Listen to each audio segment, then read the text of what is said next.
আজি চাওক আমাৰ এই দবকা ভেলৌগুৰি হোজাই জিলাৰ যেহেতু ইয়াত গোবৰৰ পানী আহি পাহাৰৰ বৈ যোৱা পানী এই ৰাস্তাত উঠি যায় বিভিন্ন ধৰণৰ এক্সিডেণ্ট হয়। আমি আৰু সদৌ অসম গাড়ী চালক সন্থাৰ তৰফৰ পৰা হোজাই প্ৰশাসনৰ ডিচি ছাৰক বা NHI কোম্পানীক আমি দাবী জনাইছোঁ, মেমৰিয়েণ্ডাম দিছোঁ চৰকাৰক।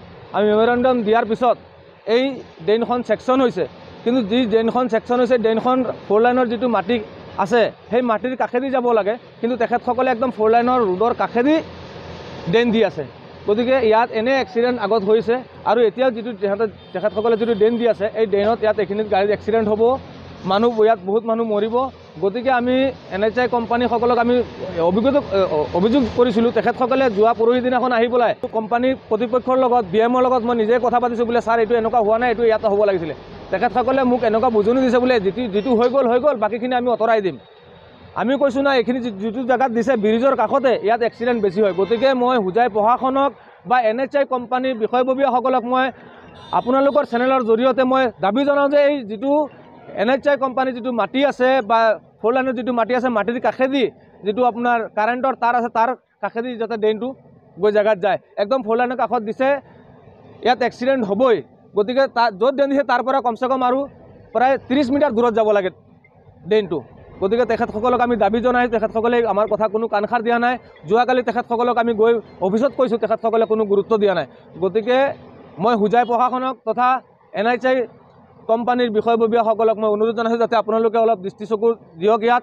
যিহেতু এক্সিডেণ্ট চৰকাৰে ৰোধ কৰিবৰ কাৰণে চেষ্টা কৰি আছে, কিন্তু এই কোম্পানী বা ঠিকাদাৰে তেখেতৰ লাভৰ কাৰণে বেনিফিটৰ কাৰণে যেন তেনকৈ আপোনাৰ 4 লাইনৰ কাষেদি ইয়াতে ড্ৰেইন দিব বিচাৰিছে। ইয়াত গছ কাটিব লাগিব বা ইয়াত হস্পিটেলৰ মাটি হস্পিটেলৰ ঘৰ এখন আছে NHIৰ মাটিত, সেইখিনি ভাঙিবলৈ তেখেতসকলে প্ৰচেছ কৰোঁতে তেখেতসকলে বোলে অলপ অসুবিধা হয়। গতিকে তেখেতসকলে কণ্ট্ৰেক্টাৰসমূহে পইচা লুণ্ঠন কৰিবৰ কাৰণে আমাৰ চৰকাৰৰ টকা মানে ৰাইজৰ টকা, আজি ৰাইজৰ টকা আত্মসাৎ কৰি আছে এই কণ্ট্ৰেক্টাৰজনে।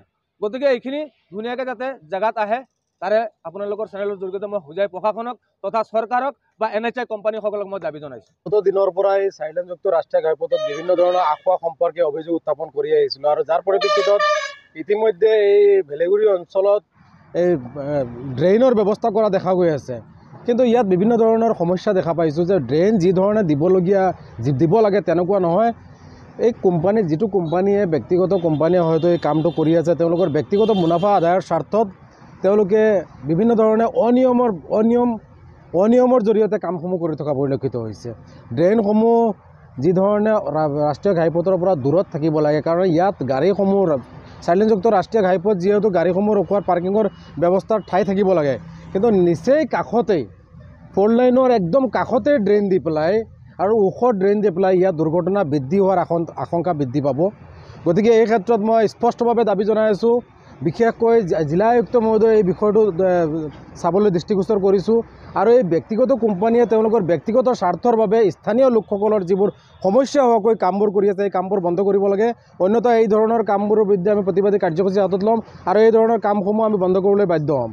গতিকে স্পষ্টভাৱে জিলা আয়ুক্ত মহোদয়ক এই ক্ষেত্ৰত হস্তক্ষেপ বিচাৰিছোঁ আৰু চাইলেঞ্চযুক্ত ৰাষ্ট্ৰীয় ঘাইপথ প্ৰাধিকৰণৰ বিষয়ববীয়াসকলেও এই ক্ষেত্ৰত গুৰুত্ব সহকাৰে ব্যক্তিগত সামান্য টকাৰ বিনিময়ত একাংশ ব্যক্তিগত কোম্পানীক দি পেলাই এনেধৰণৰ অনিয়ম নকৰি যাতে ৰাইজৰ সুবিধাৰ্থে কামসমূহ হয় তাৰ প্ৰতি লক্ষ্য ৰাখিবলৈ আমি আহ্বান জনাইছোঁ। কৈছে ইয়াত আমি হোজাই জিলা প্ৰশাসনক বিভিন্নবাৰ দাবী জনোৱাৰ পিছত তেওঁলোকে ইয়াত এটা কেনেলৰ তেওঁলোকে ব্যৱস্থা কৰিছে, যিহেতু ড্ৰেইনৰ, আৰু সেই ড্ৰেইনটো বৰ্তমান নেশ্যনেল হাইৱেৰ একেবাৰে কাষতে বনাই আছে। তেওঁলোকে মাত্ৰ 1.5 ফুট বা 2 ফুট জেগা এৰি বনাই আছে। ইয়াত কোনোবা এখন গাড়ী ৰাখিব বা কোনোবা ইয়াত এখন হস্পিটেল আছে, কোনোবা এজন যেন আহিব ইয়াত ৰোগী গাড়ী এখন ৰাখি পেলাই তেনেকুৱা কোনো সুবিধা তেওঁলোকে ৰখা নাই। গতিকে আমি হোজাই জিলা প্ৰশাসনক এইটোৱে অনুৰোধ কৰিম যাতে চৰকাৰৰ যিখিনি টকা তেওঁলোকে ইয়াত কণ্ট্ৰেক্টৰক দি আছে টকাখিনি যাতে সৎ ব্যৱহাৰ হয়, ড্ৰেইনটো যাতে একেবাৰে নেশ্যনেল হাইৱে য'ত সীমা আছে তাত তেওঁলোকে যাতে একেবাৰে পাৰ্মানেণ্টলি শ্বিফ্ট কৰে, সেইটোৱে আমাৰ দাবী।